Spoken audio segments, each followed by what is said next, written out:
She had nothing but a plastic bag and a worn coat when he found her by the tracks, shivering in the cold, kicked out by her own son. He didn't ask questions. He just reached out his hand. What happened next would change everything. Before we begin this unforgettable story about kindness, second chances, and the unexpected power of doing the right thing, if you love stories that warm your heart and make you believe in goodness again, don't forget to subscribe to the channel and turn on the notification bell. Now, let's begin. Single dad helped an elderly woman, kicked out by her own son, but she was hiding $1.8 million. The house sat quiet behind her, a beautiful stone cottage with ivy climbing the walls and flower beds that once bloomed under her care. But now, Margaret Whitmore gripped the leather handles of 2 old suitcases with trembling hands, her breath shallow in the crisp Wyoming air. She didn't look back. The front door had already closed. Behind that door stood her son Kyle, arms folded across his chest, watching through the window without a trace of guilt. Beside him, his wife Lindsay wore a look of relief as if shedding an old burden. Margaret's shoes sank slightly into the gravel of the long, winding driveway. Her steps were slow but purposeful, as though dignity alone carried her forward. The suitcases were heavy not just with clothes but with all that was left of a life that had been quietly dismantled behind her back. No words had been spoken. No goodbyes. Just a short, bitter conversation 2 nights earlier that had ended with Kyle's flat statement, "It's time, Mom. You can't live here anymore. We need the space," as if she were furniture, as if 38 years of motherhood and sacrifice amounted to an inconvenience. The wind stung her eyes, or maybe it was something else. She kept walking. The main road was still a good half-mile ahead. She had no destination, no plan. But she refused to sit there and watch Kyle and Lindsay remodel her memories. A pickup truck rounded the curve, slowing as it approached the bend where Margaret now stood, visibly shaking. The truck was dusty, its paint chipped and its tires worn thin, but it came to a stop with careful precision. From the driver's seat, a man leaned out, early 40s, in a fleece-lined work jacket and a Red Sox cap. His beard was peppered with gray, his eyes shadowed by the kind of exhaustion that lingers beyond just one sleepless night. Yet, when he looked at her, his face softened. "Ma'am, do you need help?" Margaret looked up, the sunlight catching the corner of her glasses. She hesitated. She started, voice cracking. "I can give you a ride," he offered, gently stepping out of the truck. "Just to town or wherever you're going." She looked back just once at the house. No one watched from the window anymore. "Thank you," she said quietly. "That would be kind." He took one suitcase, then the other, placing them gently in the bed of the truck. She moved slowly around the side, climbing into the passenger seat as though every joint in her body had to renegotiate its role. "I'm Ethan," he said once they were both seated. "Margaret." They rode in silence for a few minutes. Gravel turned to pavement. Trees blurred past in solemn lines. Ethan didn't press her, and Margaret didn't offer details. But when they reached the old railroad, crossing rusted signs, cracked wood slats long unused, she broke the silence. "I built that house," she murmured, barely above a whisper. "Stone by stone. Every bush in the garden I planted myself. Kyle was born in the upstairs bedroom. And now, I'm not welcome in it." Ethan glanced at her, his knuckles tightening subtly around the wheel. He didn't say, "I'm sorry," because sometimes sorrow was too complicated for simple phrases. "You're welcome to rest at my place for a bit," he said instead. "Nothing fancy, but there's heat and coffee. My boy's at school right now." She turned to him, truly seeing his face for the first time. Kind eyes. Tired, but kind. "You don't know me," she said, surprised. He shrugged. "Doesn't matter. Looks like you needed someone." They pulled into the driveway of a modest ranch-style home tucked between a chain-link fence and an aging maple tree. A small basketball hoop tilted over the garage.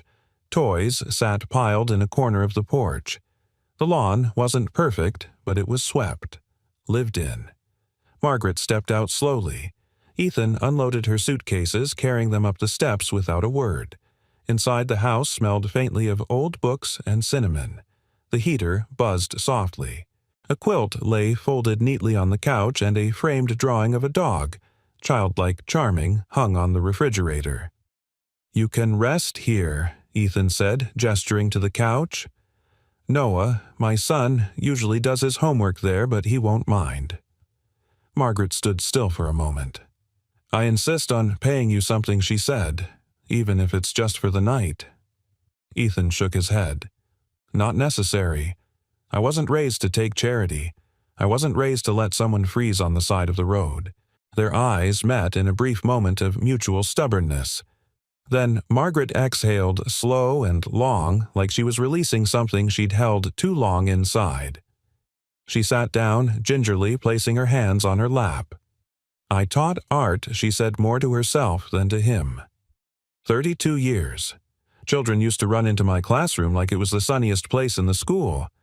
Ethan pulled up a kitchen chair nearby. "What happened?" She looked down at her fingers. Life got noisy. I got quiet. And somewhere in that silence I lost track of the people I loved. The front door creaked. "Dad," a boy's voice, clear, uncertain. "In here, buddy." A slender boy appeared, backpack half-zipped, cheeks pink from the wind.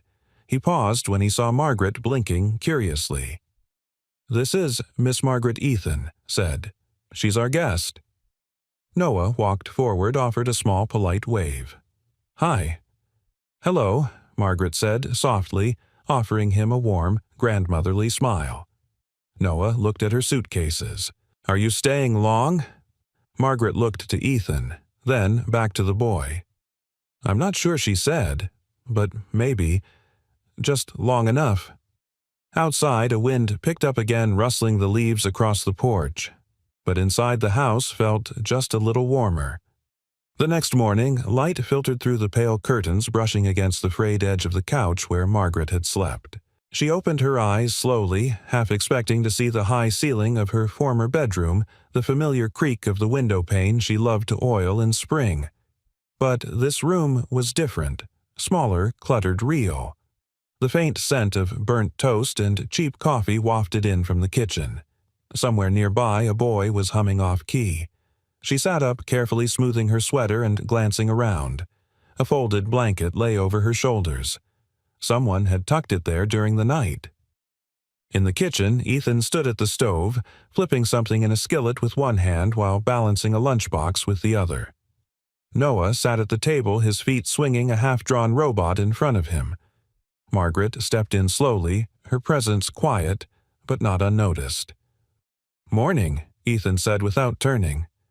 "Hope the couch treated you all right." "It did," she replied, her voice still a little raspy. "More comfortable than you'd think." Ethan glanced over his shoulder. "I make bad eggs and worse coffee, but you're welcome to both." She smiled, though faintly. "You've already done more than enough." He handed her a mug anyway. Then, "What's one more cup?" She accepted it, cradling the warmth in her hands. Her eyes landed on the calendar pinned crookedly to the fridge. April. Her wedding anniversary had passed last week. Kyle hadn't remembered. She hadn't reminded him. Noah, sensing a shift in the air, looked up. "Miss Margaret, do you like robots?" She blinked, surprised by the question. "I suppose I've never given it much thought." He turned the paper around, proudly presenting his sketch. A lopsided machine with a heroic cape laser eyes and, most endearingly, an apron. "He's a cooking robot," Noah explained. "He protects kitchens and makes pancakes." Margaret chuckled. "Now that's a robot I can support." Ethan gave a half-smile as he packed Noah's bag. "He's been designing that one since Tuesday. Says it'll make breakfasts while I sleep." "Because you work too much," Noah added matter-of-factly. Ethan ruffled his son's hair. "I work just enough, thanks." Margaret watched them, feeling a strange ache in her chest. Not pain exactly, but a kind of longing she hadn't expected to feel again. This wasn't her family, but something about the easy rhythm of their morning felt comforting. Real. When Noah left for school, Backpack bouncing drawing, clutched in hand, Margaret stood in the hallway with her hands folded neatly in front of her. "I'd like to pay you something," she said quietly. Ethan turned. For what? For the couch, the coffee, the safety, everything. He leaned against the counter, crossed his arms. "Margaret, it's not a boarding house. You're welcome here." She stiffened slightly. "I don't take charity. I don't offer it," he replied. "I just saw someone who needed help." She met his eyes, then truly looked. The sincerity in his voice disarmed her, but she couldn't let go of the discomfort coiling inside her. "It's not about pride," she said. "It's about being able to look at myself in the mirror." Ethan nodded slowly as if weighing that. Then, with an almost boyish shrug, he said, "Fine. You can make dinner tonight. That's payment enough." Margaret blinked, taken aback.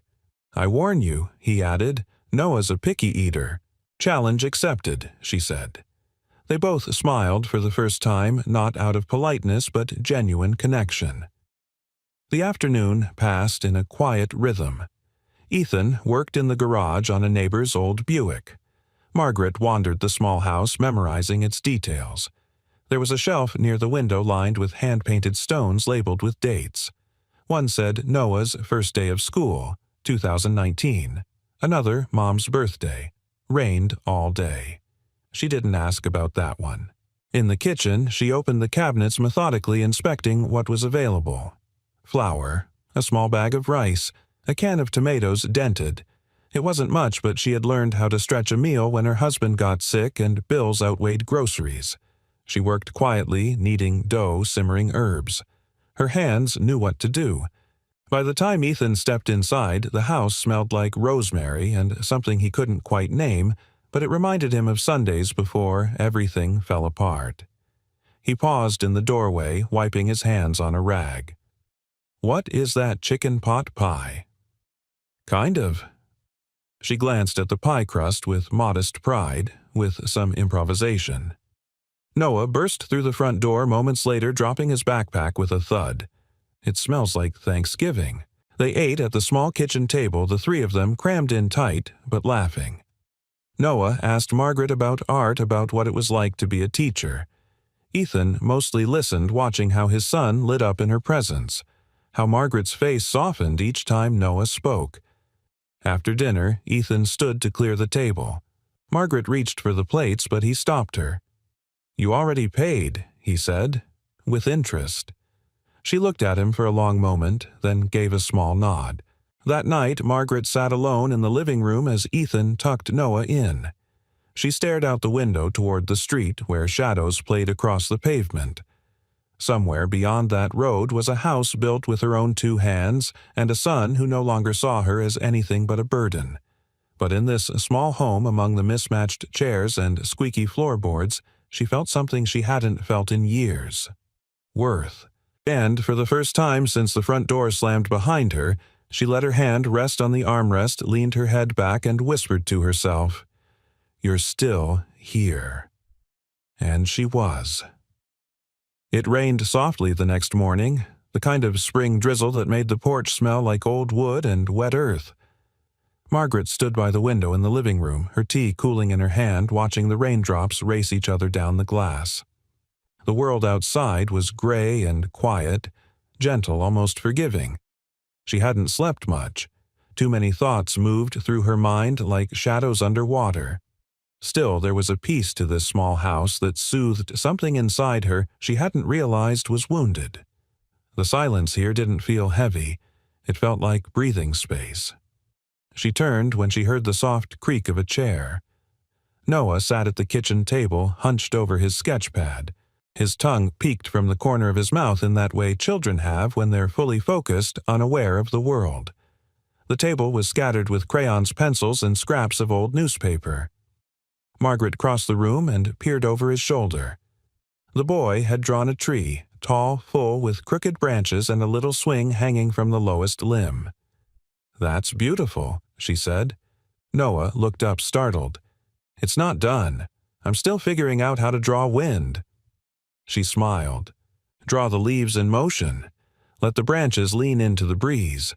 Art is less about what things are and more about what they feel like.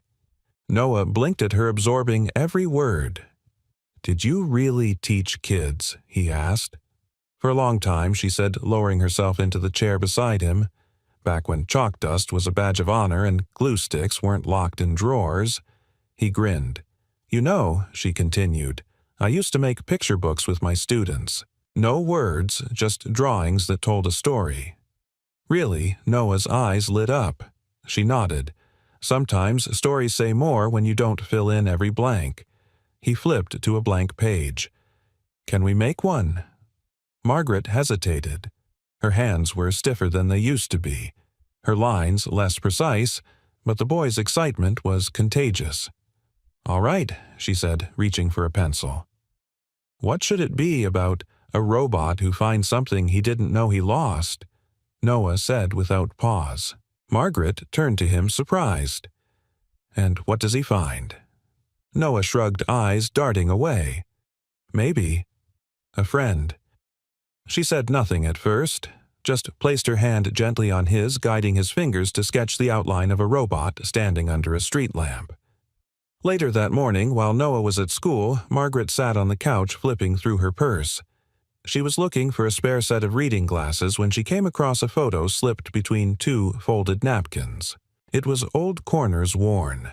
The image showed a much younger Margaret at a county fair, one arm around a teenage girl with auburn hair and a reluctant smile. Behind them, a Ferris wheel turned beneath a blue summer sky. Claire. The name still caught in her chest like a breath that wouldn't fully leave. Margaret stared at the picture for a long time, her fingers tracing the faint smudge along the edge where it had been handled too often. She remembered that day how Claire had asked to leave early, how Margaret had said, "Don't be ungrateful," instead of asking what was wrong.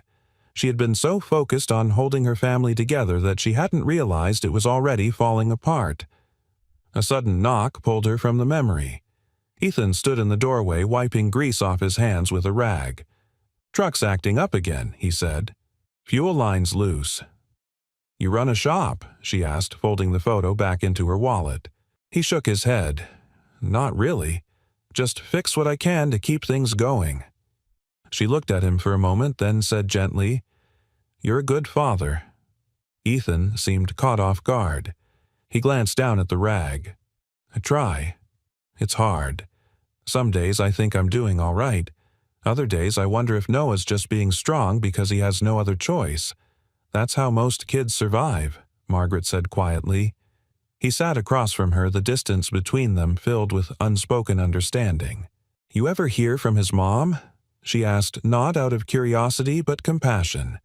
"She left when Noah was 5, he said. Said she couldn't be a mom. Said I made it look too easy and that made her feel worse." Margaret didn't judge. She simply nodded, her gaze soft. She signed over everything. Ethan continued. "Haven't seen her since." "And you've done all this alone?" she asked. "Most days," he said. "Some days I get lucky. Like when someone walks into your life and makes chicken pot pie out of canned soup and magic." Margaret laughed, a small warm sound that filled the quiet kitchen. "I'm not magic," she said. "You're something," Ethan replied, then added, "Noah likes you. That's rare. He's not big on new people." She looked down at the photo again and then made a decision. "I wasn't a great mother," she said. "Not always. I let fear lead me more than love sometimes. I think I lost my daughter because of that." Ethan didn't push, he just let her speak. "She told me something once, something horrible, and instead of protecting her, I questioned her. I was afraid of what it would mean if she was telling the truth." Ethan's expression didn't change, but his shoulders straightened just slightly. "Was she?" he asked. Margaret nodded. "Yes." Silence settled between them, but it wasn't uncomfortable. It was the kind of silence that made room for honesty. "I think about her every day," Margaret said, "but I never found the courage to reach out." Ethan leaned forward. "Maybe now's the time." She looked at him, and there was something in his face, an openness, an unflinching kindness that made her believe for the first time in a long while that healing was possible, that maybe not everything broken had to stay that way. Later that night, Noah presented her with their picture book. It was only 6 pages long, rough, crooked, and perfect. "It's not finished," he said. Margaret smiled. "Neither are we." It was almost sunset when Ethan came home from a long afternoon repairing Mrs. Calhoun's busted lawnmower. The sky outside was painted in streaks of orange and fading blue, casting a warm glow through the house's worn windows. He kicked off his boots at the door, rolled his shoulders, and headed for the kitchen. The scent of something sweet filled the air, apple cobbler maybe. He smiled. Margaret was baking again. Noah was at the table bent over the now 10-page robot picture book while Margaret stood at the counter carefully spooning filling into a crust. Her cardigan was dusted with flour, her sleeves rolled to her elbows, her eyes focused. "I could get used to coming home to this," Ethan said, light-hearted but sincere. Margaret looked up startled at first, then smiled as she wiped her hands. "Just trying to earn my keep." Noah looked up beaming. "She taught me how to make dough from scratch. It's like Play-Doh, but it turns into pie." Ethan chuckled and set his bag down. "Sounds like she's spoiling us both." Margaret tilted her head amused. "You say that like it's a bad thing." They shared a look, something unspoken but not uncomfortable. Familiar. As Margaret reached for a towel to clean her hands, something slipped from her apron pocket, a photograph. It fluttered to the floor landing, face up. Ethan bent to pick it up. It was the photo from the fair, the one with a younger Margaret and a teenage girl standing close together, arms linked. The background was a swirl of carnival lights and summer joy. The girl's smile was hesitant, her eyes uncertain, but she was clearly loved. Clearly someone. Ethan studied it. "Is this your daughter?" Margaret froze. Her expression shifted, just a flicker but enough to betray something deeper than surprise. Something raw. "Yes," she said softly, her hands now clasped together. "That's Claire." Noah stood and leaned in. "She looks nice." "She was," Margaret replied. "Is. I don't know where she is now." Ethan returned the photo carefully. "You want to talk about her?" Margaret paused. Then slowly she sat at the table, smoothing the corners of the picture like it might break. Claire was strong from the day she was born. She always asked questions, always challenged rules. She wasn't trying to rebel. She just saw the world in ways I didn't understand. "Sounds like someone I know," Ethan said, nodding toward Noah, who grinned proudly.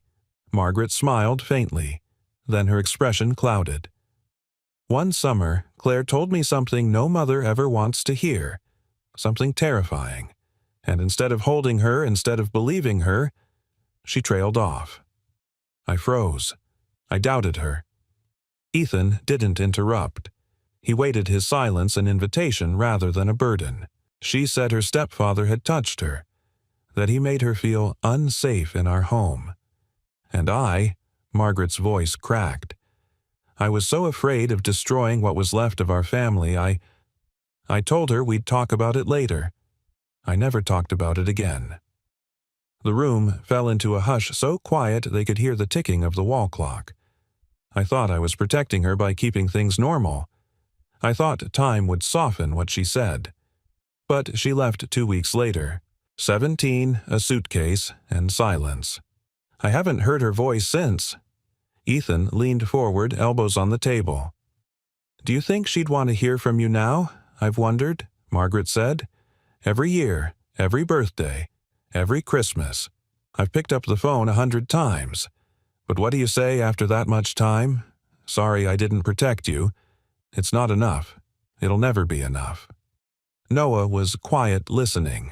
At 9, he understood more than most adults thought possible. He reached over and gently touched Margaret's hand.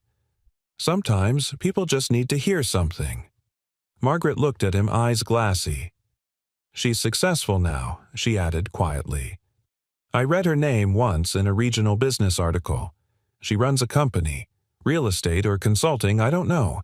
She changed her last name, moved across the state." Ethan's brows lifted. She's in Wyoming. Margaret nodded. Somewhere near Casper, I think. Ethan stood, walked to the counter, and poured her a glass of water. Then, it's not impossible. She chuckled dryly. That's a dangerous word. Impossible. I said that about being kicked out of my own home, too. He handed her the glass. And yet, here you are, still standing, still making cobbler. Noah chimed in, and teaching me about robots. Margaret laughed gently through the sadness. And making a mess of your kitchen. Ethan glanced at the photo again. You still love her. I never stopped. Then maybe he said, his voice steady, it's time she hears that. The oven timer dinged. Margaret stood and wiped her eyes, then walked to the stove and removed the cobbler with steady hands. The smell of cinnamon and apple filled the room. A quiet comfort. After dinner, when the dishes were done and Noah was asleep, Ethan stepped outside to take a call. Margaret lingered in the living room holding the photograph. She sat on the couch and whispered into the stillness. I'm sorry, Claire. I should have believed you. I should have been your voice when you lost yours. In her lap, the picture trembled slightly. She pressed it to her chest and closed her eyes. Upstairs, Ethan looked at his phone.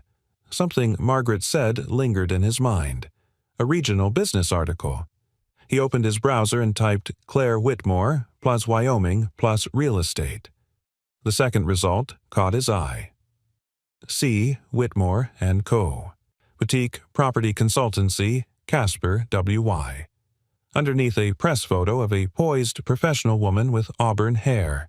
He stared at it for a long time, then looked toward the staircase where Margaret sat below, unaware. He didn't know what he would do yet, but he had a feeling the next chapter of Margaret's life was about to begin, ready or not. The next morning arrived with a strange stillness. No birdsong, no wind, just a kind of hush, as if the world had paused to inhale. Margaret stood in the kitchen early, already preparing breakfast. She needed something to do with her hands. Her thoughts had churned all night. The photo sat folded on the windowsill. Claire's half-smile haunted her, not with anger, but with a question that refused to fade. Why didn't you fight for me?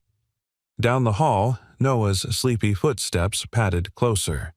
He rubbed his eyes and gave a soft good morning, which Margaret answered with a warm hug and a plate of scrambled eggs. Ethan followed soon after, tousle-haired, still in his work boots, but before he could reach the coffee pot, a sound made them all freeze. A vehicle, a large one. The rumble of a high-end engine pulled into the gravel driveway. Margaret moved to the window, instinctively clutching her hands together. Ethan came up behind her. An SUV, black, polished, clearly expensive, rolled to a stop in front of the house. The chrome grille gleamed beneath the morning sun. For a long, long moment, no one opened the door. Then it did. A woman stepped out. Late 30s, maybe 40. Slim build, dressed in a tailored blazer and dark jeans. Her auburn hair tied neatly back shimmered as she turned her head toward the house. Sharp eyes, measured steps, no hesitation. Margaret gasped, her knees buckling slightly. Ethan caught her elbow. Is that... Yes, she whispered. Claire. Noah peeked from behind the couch, wide-eyed. Is that your daughter? Margaret nodded slowly. She came. Ethan didn't ask how Claire had found them. He already knew. Claire approached the porch with the stance of someone used to walking into rooms where she wasn't sure if she was welcome, but who no longer waited for permission. Her heels clicked against the wooden steps like the ticking of a countdown. Ethan opened the door before she knocked. Claire, he said gently. Her gaze flicked over him, then past him. I'm here for my mother. Margaret stepped into view. Her voice trembled. Hello, Claire. For a heartbeat, neither of them moved. Then Claire's lips parted, not with a smile, not yet, but with breath. I thought you were dead, she said flatly, or that I might never see you again. And then a neighbor called, said you'd been kicked out. Margaret flinched, shame flooding her face. Claire's voice was calm but tight. So I drove 5 hours to confirm that my mother, the woman who didn't believe me when I needed her most, is now living in a stranger's home. Ethan stepped back. You're welcome inside, if you'd like to talk. Claire looked around the modest home. She hesitated before stepping in. Her heels clicked across the hardwood. Her eyes scanned everything: the small kitchen, the couch with the folded blanket, the drawings on the fridge. Her gaze landed on Noah. He stood tall like a soldier guarding his fort, determined not to let anyone hurt Margaret. Claire softened just a bit. You must be Noah. Yes, ma'am. Ethan gestured to the table. Would you like some coffee? I didn't come here for coffee, Claire said. I did, Margaret replied, voice fragile but firm. Would you sit with me while I have mine? Claire looked at her mother. For a second, just a second, the hard edge in her face cracked. She nodded and sat. The silence at the table was thick. I've never asked you for anything, Claire began. Not since I left. I know Margaret said. Claire looked at her, arms crossed. Then why now? Why show up in someone's home vulnerable after decades of silence? You couldn't call me when I was starting my life. You couldn't apologize when I opened my first office. But now, Margaret swallowed. Because I didn't deserve you then? Claire blinked, thrown off. I didn't know how to face you. I thought I was protecting the family, but I see now I was protecting myself. I failed you, Claire. And I live with that every single day. The words settled between them, raw and heavy. Claire's eyes shimmered, but her jaw stayed tight. I didn't come here for an apology. Then why did you come? Claire looked away. Because, even after everything, you're still my mother. And when I heard what Kyle did, how he put you out like you were nothing, I realized I needed to see you, with my own eyes. Margaret's hands trembled in her lap. I was nothing to him. I let it happen. I gave him power over my life because I thought I had to. And when he turned me out, her voice cracked. I didn't even fight. Claire's hand flinched as if it wanted to reach across the table but didn't know how. I'm not proud of the choices I made, Margaret continued, but I'm trying to make different ones now, even if it's too late. Claire finally looked her in the eyes. It's not too late. It's just not easy. Margaret nodded. I don't expect you to forgive me. I only hope to deserve your time. A long pause followed. Then Noah, in his honest, childlike way, blurted out, She made me a robot picture book. Claire blinked, startled. A what? A picture book, with drawings. It doesn't have words, but it says a lot. Claire looked at her mother, who smiled with watery eyes. Some stories are better without words. Another silence passed. Then Claire slowly stood. I'll stay tonight, but I'll need to find a place nearby after that. You're welcome here, Ethan said quietly. She glanced at him. You always bring strangers into your home. No, he said, but some people stop being strangers the moment they walk in. Claire didn't respond, but her expression softened just slightly. As the sun lowered outside, casting gold across the floorboards, the house exhaled. Margaret leaned back in her chair. Claire sat across from her again. And for the first time in 2 decades, mother and daughter shared the same room under the same roof, breathing the same quiet hope. It wasn't reconciliation. Not yet. But it was a beginning. The house was quieter than usual that evening. Even Noah, usually a storm of curiosity and energy, had retreated to his room early, sensing a change in the atmosphere. Ethan had offered to make dinner, but Claire politely declined, opting instead for a long walk around the block to clear her head. Margaret understood. Now the 2 women sat across from each other in the dimly lit living room. The television was off. The only sound was the faint hum of the refrigerator and the ticking of the wall clock that hung slightly crooked above the mantel. Margaret's teacup sat untouched in her lap. Claire nursed a glass of water, fingers slowly tracing the rim. I didn't expect to feel anything, Claire finally said. Her voice was steady but low. I thought I'd walk in, see you, and feel nothing. Maybe a little pity. But instead she broke off. I felt 12 years old again, angry, small. Margaret nodded slowly. I felt that too. About myself? Claire looked up, startled. What do you mean? Margaret hesitated. Then she took a breath so deep it trembled in her chest. I remember the night you told me, about what he did. Claire's jaw tightened. I was 16. You were brave, Margaret whispered. No, Claire said sharply. I was terrified, and I had to be the adult in that moment.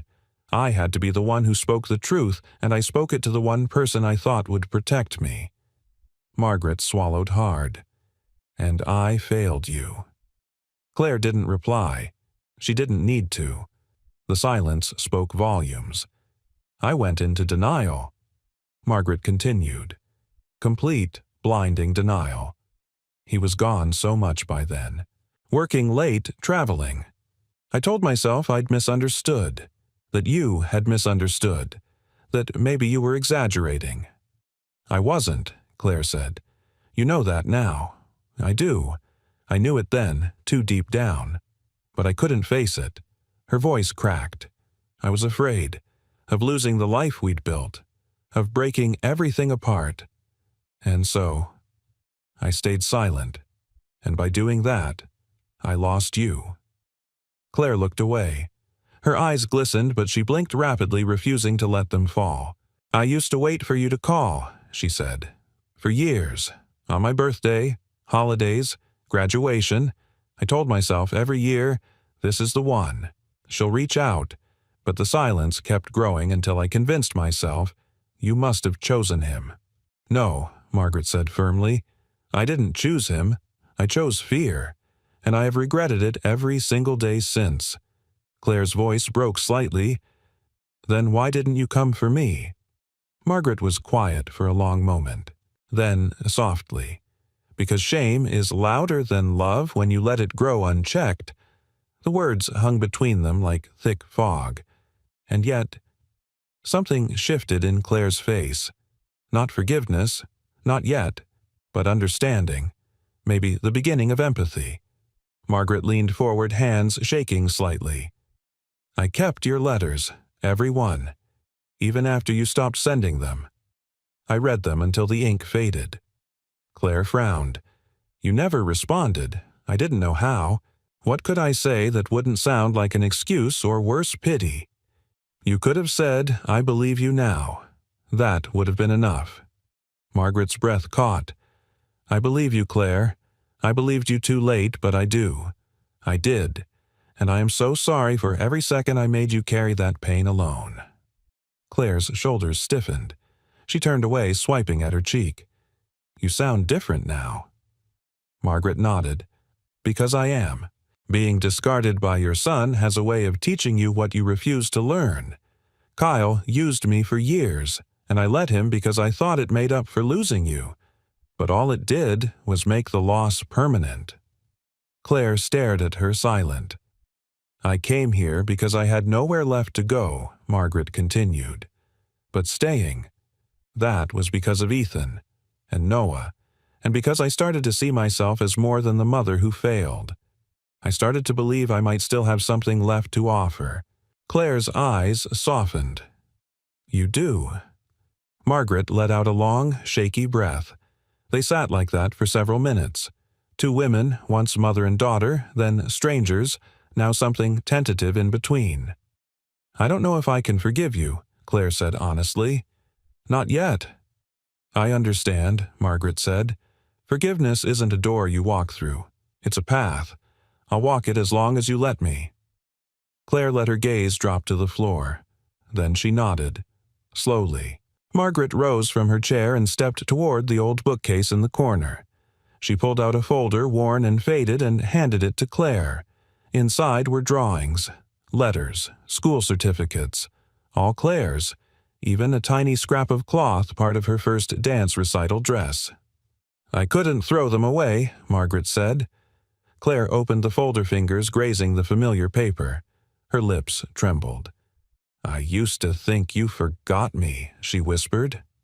Margaret's eyes filled. I could never. There in the quiet, something passed between them. Not a healing, not yet, but a mending. A seam, stitched even if the fabric was still thin. Just then the door creaked open. Ethan appeared holding 2 mugs of tea. "Didn't mean to interrupt," he said softly. Claire turned toward him, and for the first time her voice carried warmth.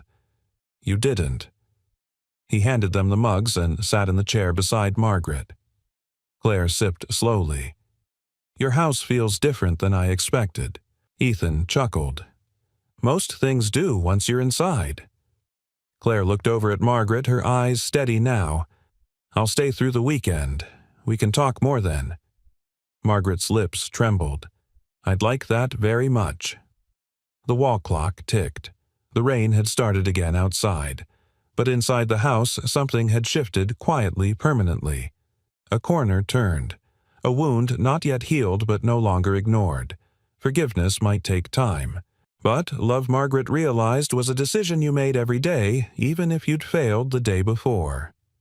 Saturday morning broke with a promise of sunshine and the scent of strong coffee. Ethan was already outside his boots, crunching against the gravel as he adjusted a tarp over a half-repaired sedan. It had rained during the night, and the dampness still clung to the air.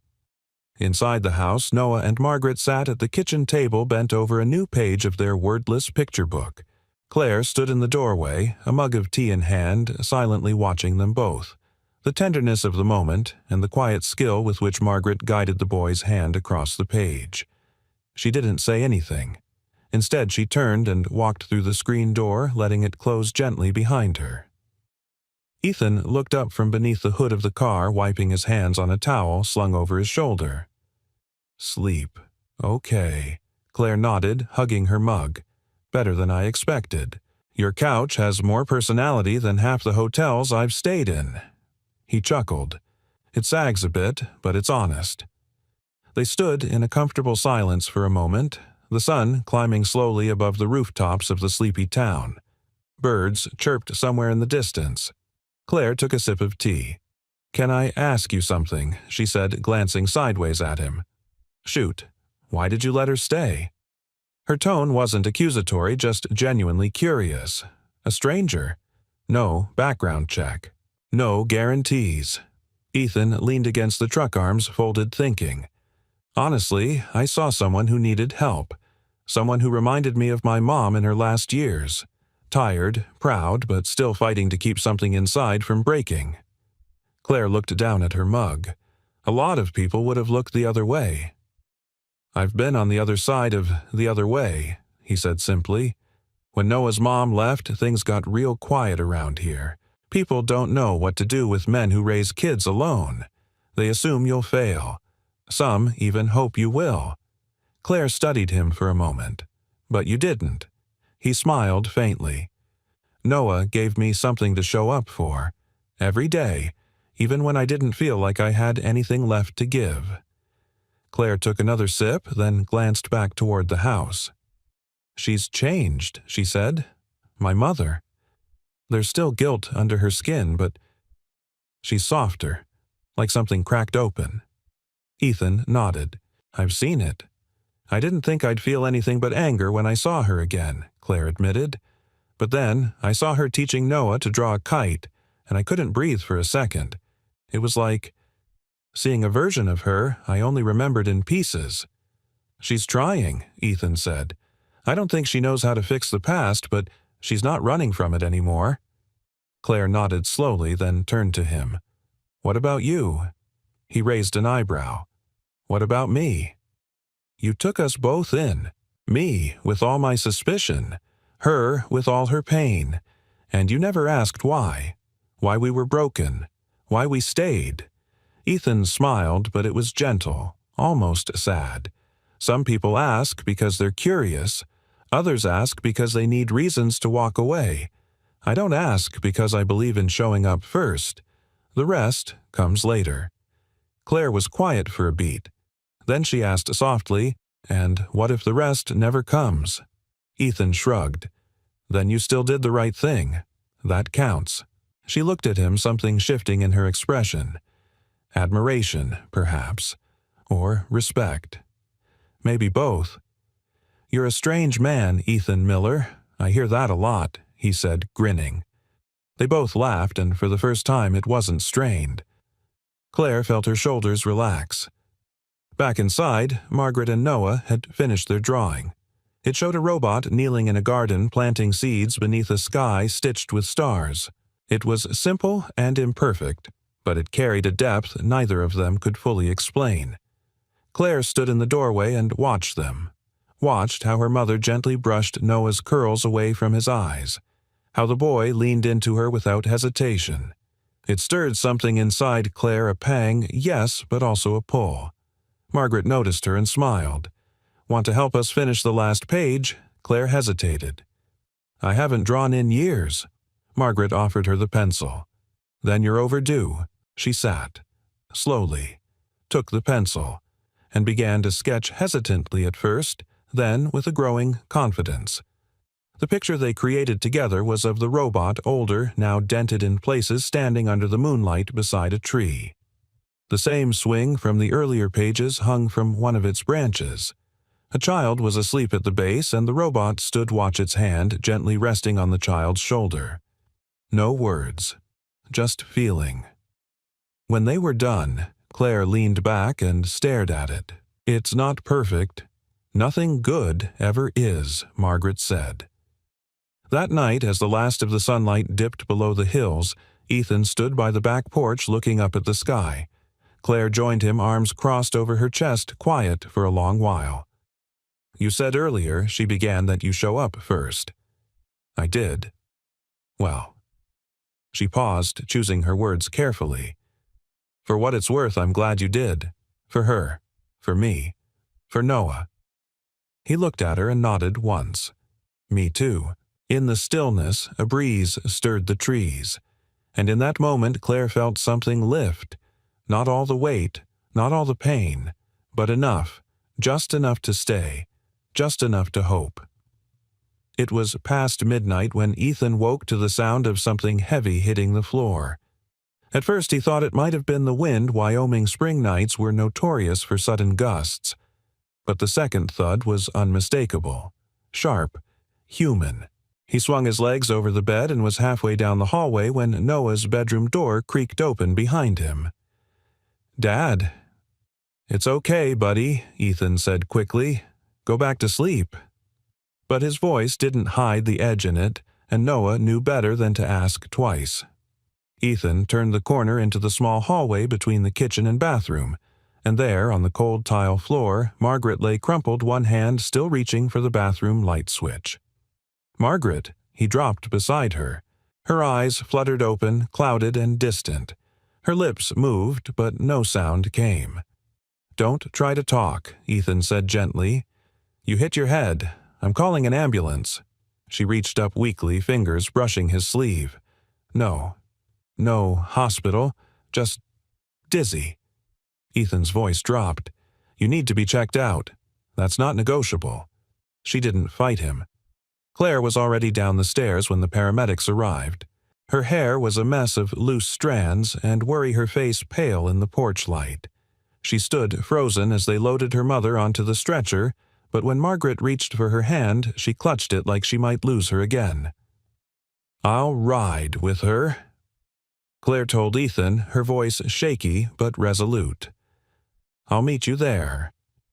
It was nearly 3 a.m. by the time Ethan parked outside the emergency entrance. Noah had fallen asleep in the back seat, curled beneath his coat like a kitten. Ethan carried him inside, where a kind nurse offered a blanket and a seat in the waiting room. Claire emerged from a double door just as Ethan was settling in. "She's stable," she said softly. "Dehydration, low blood sugar." And her blood pressure dropped when she stood too fast. "They're keeping her for observation."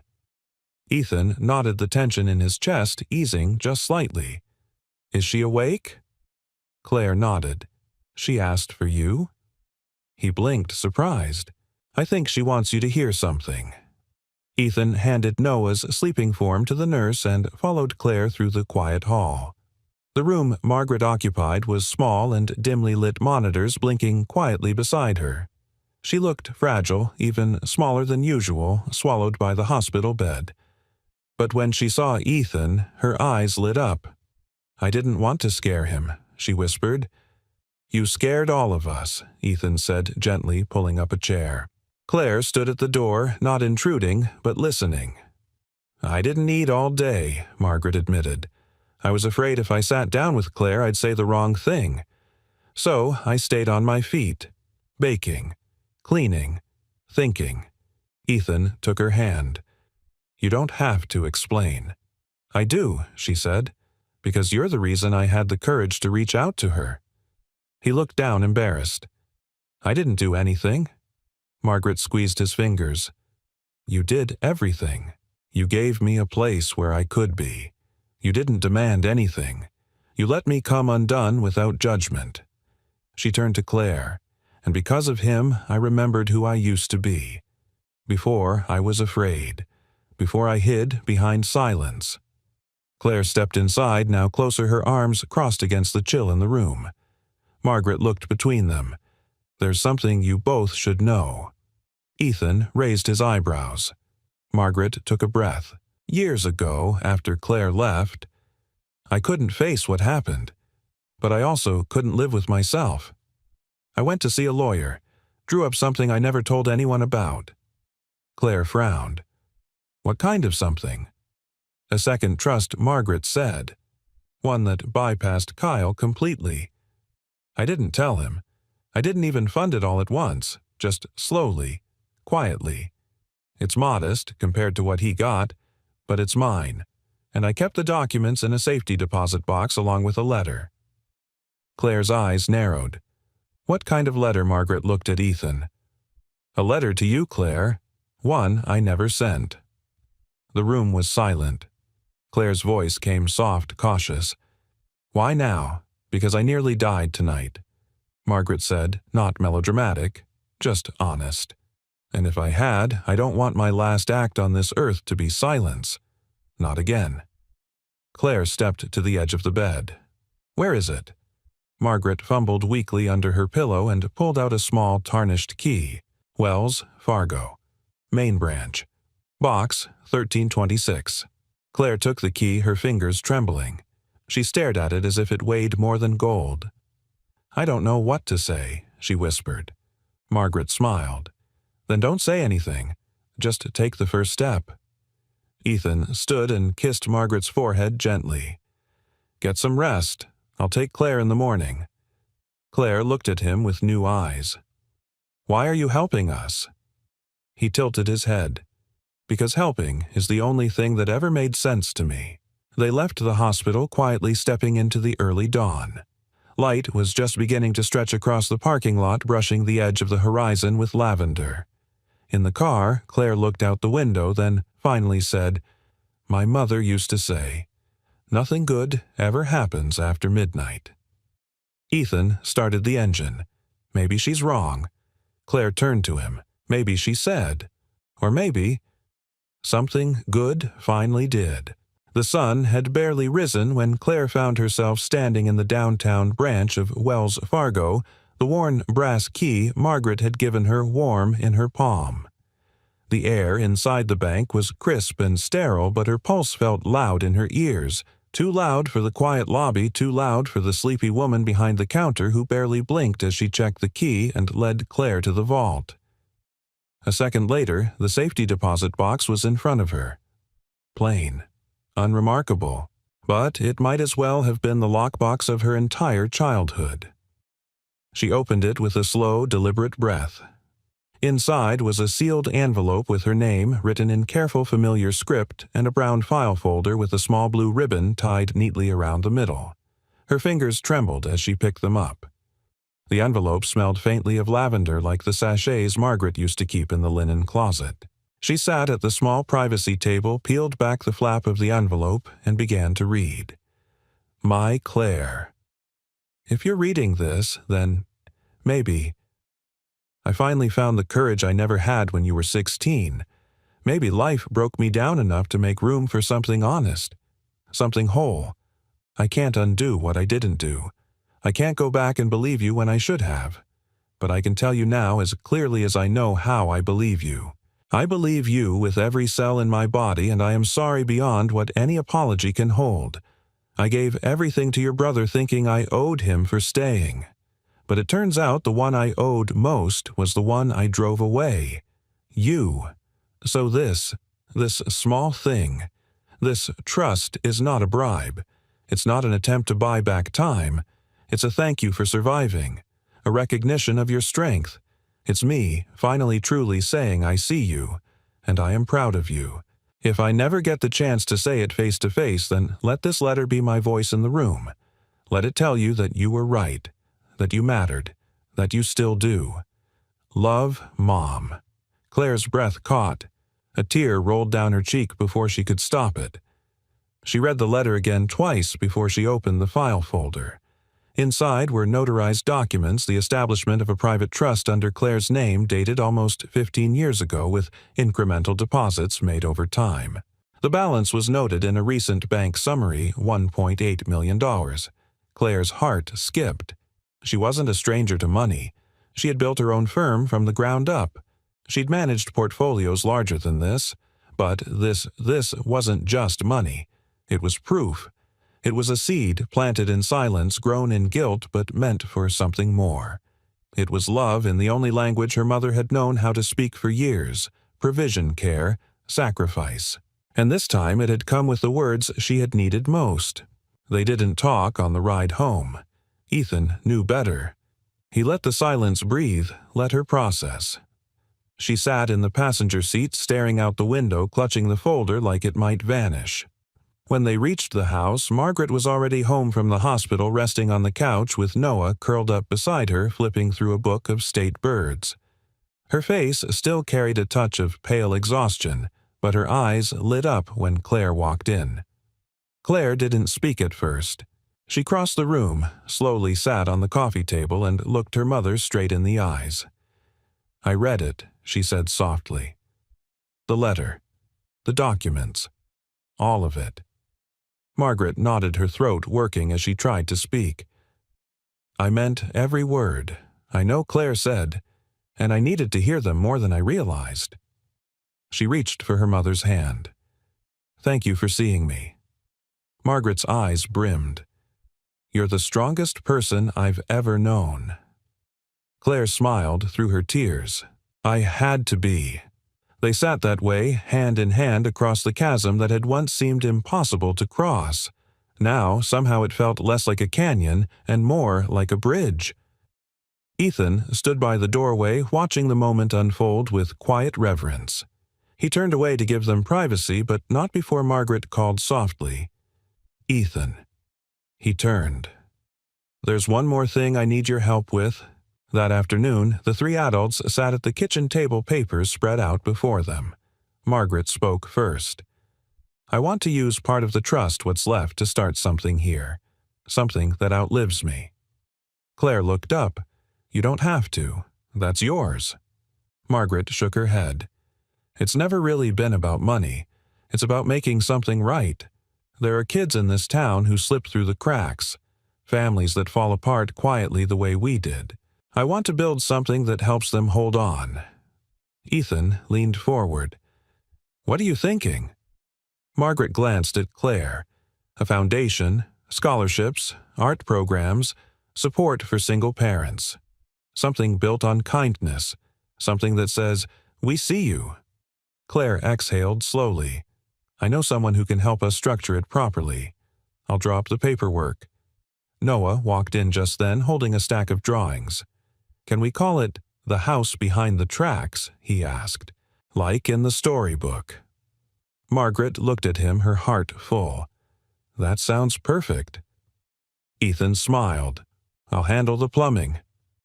Everyone laughed softly at first, then louder, fuller. It was the sound of something breaking open, something deep and long held joy. Later that night, Claire stood in the backyard looking up at the stars. Ethan joined her, quietly, hands in his pockets. "You okay?" he asked. She nodded. "Better than I've been in a long time." He paused. "You know, most people spend years trying to get their parents to see them. You did something even harder. You saw her too." Claire looked over at him. You really think people can change? Ethan didn't hesitate. I think the moment you believe they can't, you close the door on something beautiful. She turned fully toward him now, studying him in the moonlight. You're a good man, Ethan Miller. He smiled. I try. She stepped closer, not touching, just near. Thank you for everything. And then, after a breath, she said the thing she hadn't let herself hope for. Would you stay? He didn't answer right away. But when he did, it was the simplest thing in the world. I already have. Margaret stood on the porch wrapped in a shawl Claire had brought from Casper, a soft woven blend of sky blue and earth gray. The morning sun touched the front of the house with a warm gentleness, as if it too understood that something sacred had happened here and didn't want to disturb it. Across the street, Ethan was helping an elderly veteran unload a trunk full of donated school supplies. Noah sat on the steps humming to himself and drawing a logo for what he now proudly called the House Project.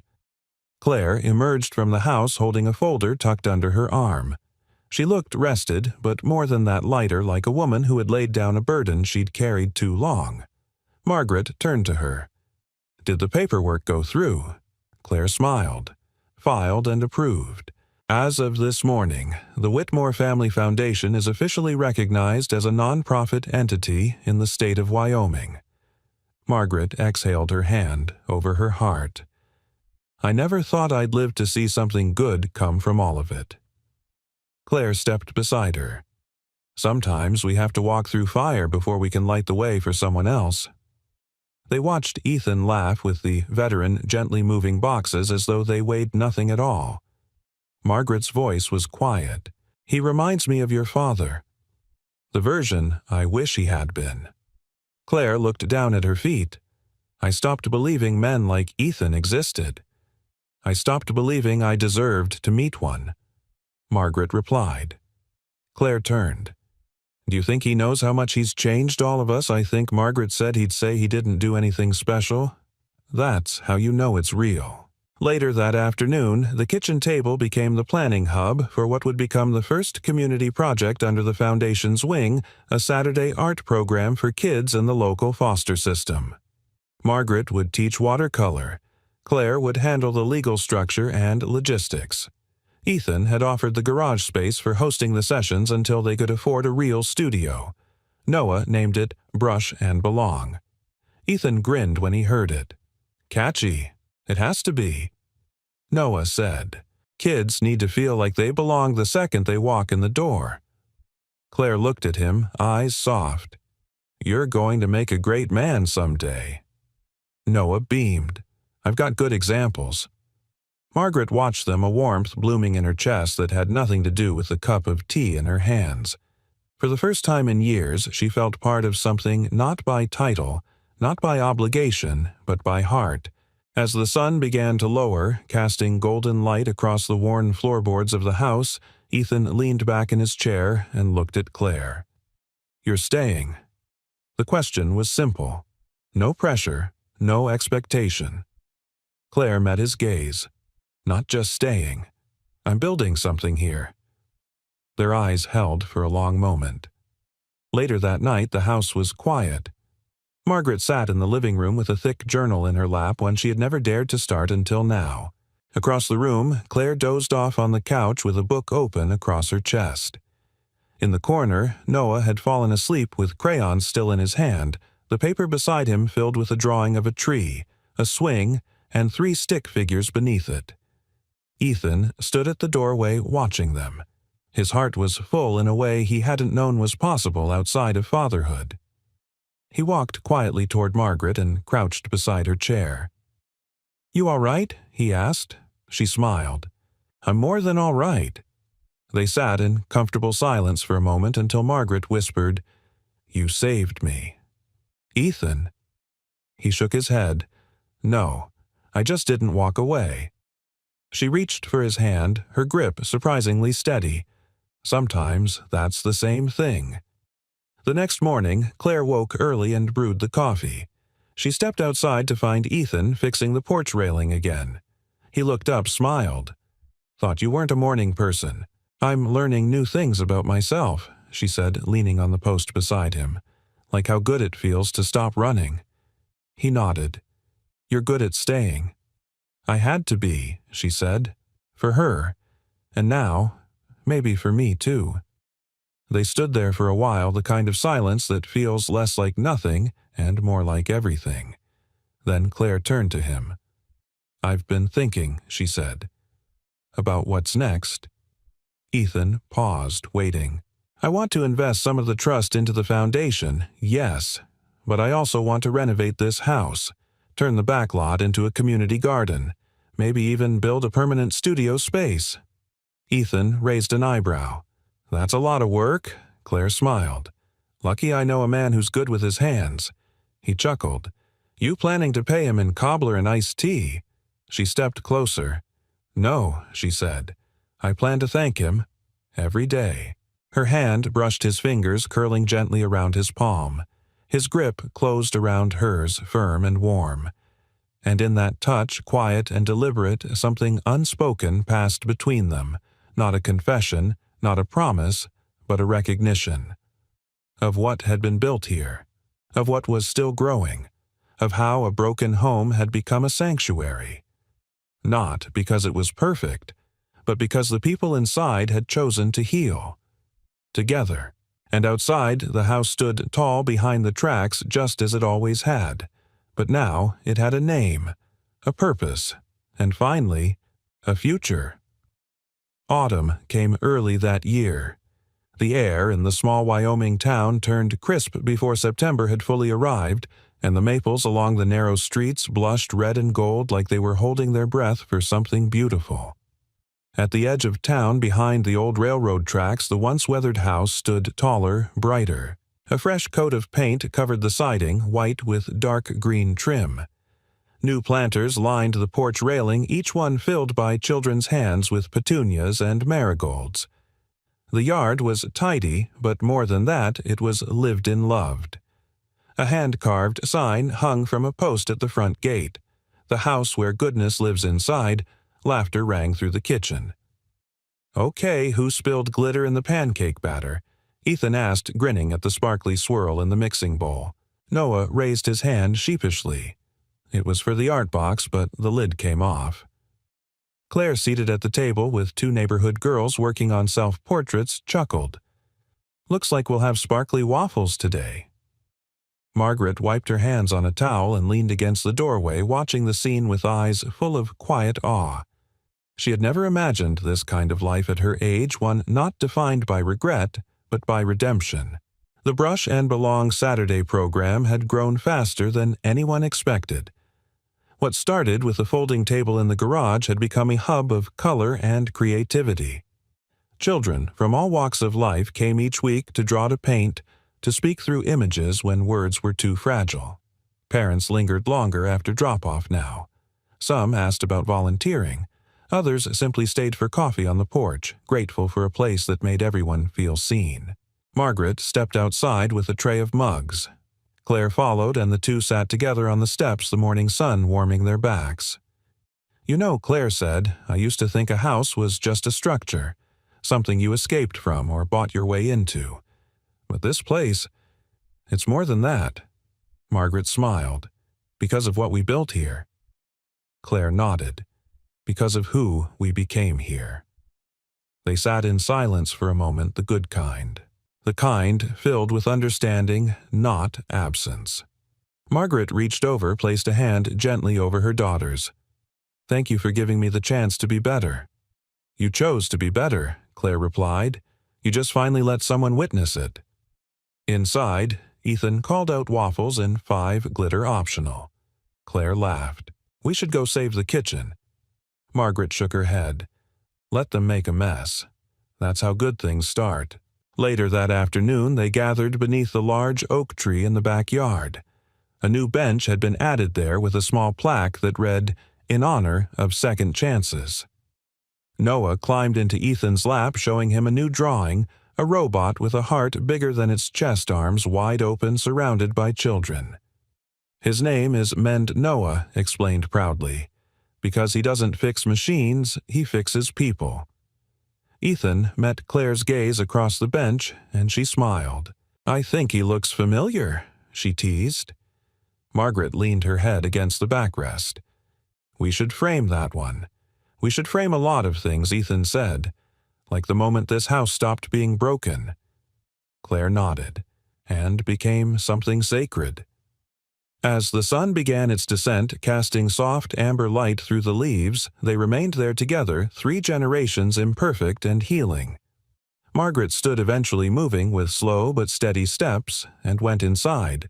She returned with something wrapped in cloth, an old worn book. She handed it to Noah. "It's our storybook," she said, "the one you and I started that first week."